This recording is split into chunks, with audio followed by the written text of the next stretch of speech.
throughout the world. So how did you get the word out that there was a new lightweight amp out there? There's a show called NAMM that's twice a year, and it's in California. And then the second show is in different places, different states. And NAMM is what, National Association of Musicians or something? Yeah, music manufacturers. And so we went out to that show. It was in Indianapolis, which, if you've ever been to Indianapolis, it was quite a drive. We drove out there. I spent the weekend there one night. Yeah, I think we spent the same weekend. And we introduced it there. We got very good feedback.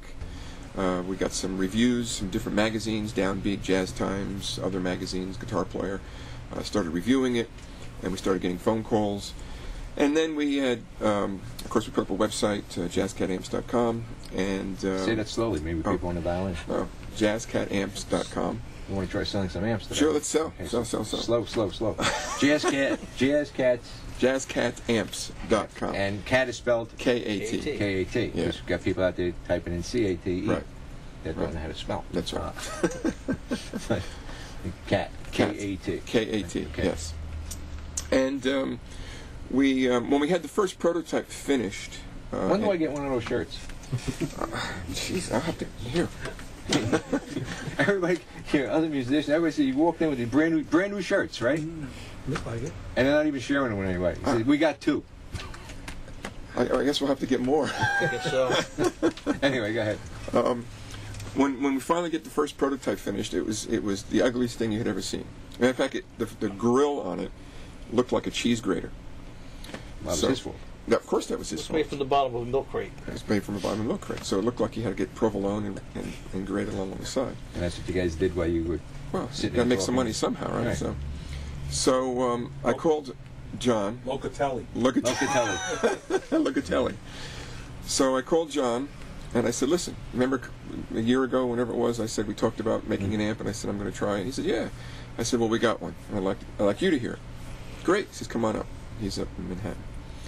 So brought it up to him in Manhattan, and he brought it into his house, plugged his guitar in, hit the first chord, blew the circuit, lights went out, and he threw me in to get an amp now. John who? John Pizzarelli. John Pizzarelli. I was just going to ask him that. Another Italian. We only sell to Italians. Vinny, if you weren't here, nobody would ever know who John was. Maybe you should be sitting here. He knows the story. He knows it better than I do, yeah. And he's just here to do some music for us. So I went up to John's, and I still remember he played the first chord, smiled from ear to ear. He says, that's it. He says, whatever you did, don't change it. That's the sound I want. Yep. He says, as a matter of fact, he says, I'm playing in Birdland tonight in New York, which is, of course, a very famous club in New York City. He says, and I want to use it. Now, I have to tell this part of the story. We have time? We have 2 hours. Oh. Unless you're a slow talker, I mean. Oh, okay. We will now. No. You have to remember, this is a prototype, right? Okay. You saw some of those pictures, Marty working on the floor and all this stuff. Yeah. Right? That's what he was doing on the floor. Okay. When I got to Marty, I was supposed to be in the city at 1 o'clock in the afternoon. I got to Marty's house about 10 o'clock in the morning to make sure we were going to get this thing working. And, of course, the day you do something like this, you have nothing but trouble. Of course. And it was nothing but trouble. Murphy's Law. It played the day before. It didn't play that day. You figured, anything goes wrong, they name it after an Irishman. Murphy's Law. Well, of course. It's not our fault. So, of course, I'm panicking. He's cracking up over there. Cheryl's getting mad. It's not aged. We're going to get her on. We'll get her on. Cheryl, don't worry about it. You're coming on pretty soon. Cheryl, you Irish? I'm sorry. I didn't mean that. My wife's Irish. No offense. We get along great. I don't feel any offense either. But anyway, come on. So, of course, I'm panicking, and I'm telling him, Marty, we've only got an hour and a half. I got to get out of here. I got to get up to New City. He goes, oh, I don't know. He says, we're working yesterday, so we got to take the whole thing apart. Jeez. Now, the thing is like spaghetti inside. Only had one? Yes. And it's like spaghetti inside because it's all, hand wired, hand this, hand that, stuff sticking out all over the place. Right. Put it all back together, it's still not working. But then all of a sudden we get half power, and then it goes off again. Jeez. So finally, for some strange reason, I just reached my hand and I wiggled the wire, and the whole thing came on. So he says... Isn't that the way it always is? He says, don't move. He says, hold that wire for a second. I said, well, I can't go up like this holding a wire. So he gets the glue gun. Hot glue. Hot glue. They start spraying hot glue everywhere in there to stop everything from moving. And you had your finger caught. and it took us 10 minutes to get my finger off. And finally, that was it. It worked. It was able to play. And he used it in Birdland that night. And So that used was it in Birdland the that first night. time that one of your amps was used. Yes. Was in Birdland. Yep. That's what, about 10 years ago, you said? About 6 years ago. Six. It was, 5 maybe? maybe 5, 5 or we're 6 going years down ago. now. Yeah, maybe 4. We started high. That's like me. I was buy high and This big, sell really low. big. But that's great. Can we put can we get a shot of one of the amps? Sure, which A one? live shot? Can we pick one up and put it on? The Tomcat. Oh, I have them. Oh, you have them. Okay, You let's have the throw up a Tomcat? shot. You got the The Tomcat? Tomcat's the one that they're using today. Let's look at the Tomcat. There it is.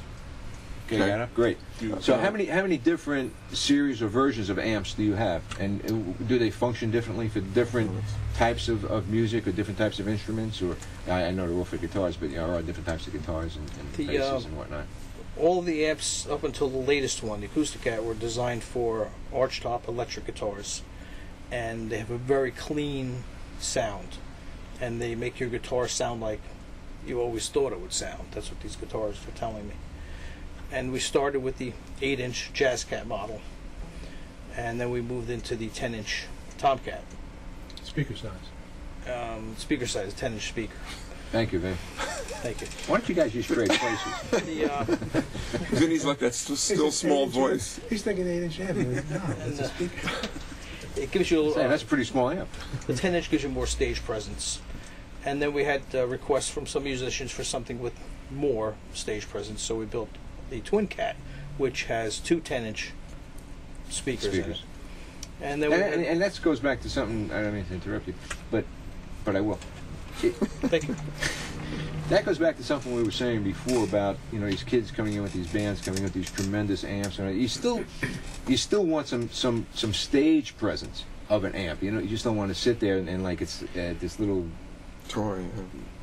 mini amp that nobody can see. You still want to have some presence of some audience appeal to it.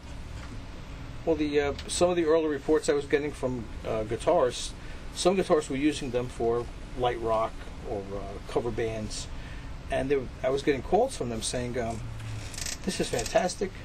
My friend has a Fender, something big enough to hide behind when they're throwing tomatoes at you. That's probably why they're so big."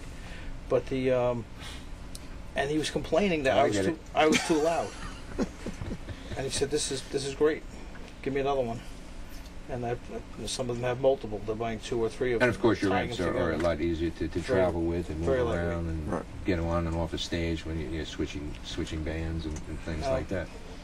The guitars are doing gigs, and the bass players now are seeing this small amp that sounds so tremendous, and they asked if they could have something for their bass, so we came up with the Fat Cat, which has a 12-inch speaker in it, and it works for guitar or bass or keyboards, and very big stage presence with lots of extra power.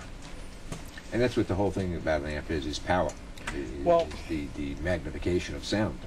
The power isn't really needed for the amount of sound you need, but what some other manufacturers, because in our research I looked at other manufacturers' products, see what they're doing to make their product sound the way it does, and I noticed some of them had limiters and compressors in them so that they wouldn't break up or distort, but that steals away from the dynamic range. Now, the compressor, you mentioned something interesting. Compressor, I know just a little bit of something about it. The compressor is also used for vocalists. Yes. That's a whole new thing that came out just for vocalists, where even a person like myself can go up on a stage and sound pretty good because of the compression that's now in these amplifiers that they're using for vocalists on their mics.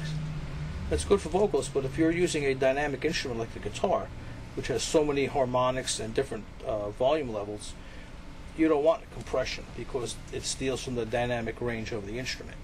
And the artist, when he hits the strings harder, wants the volume to go up and be louder, not be cut back by a compressor. And so that's what all the extra power is there to give you enough range so that it can go to full volume without clipping or distorting or having to go to the use of a limiter.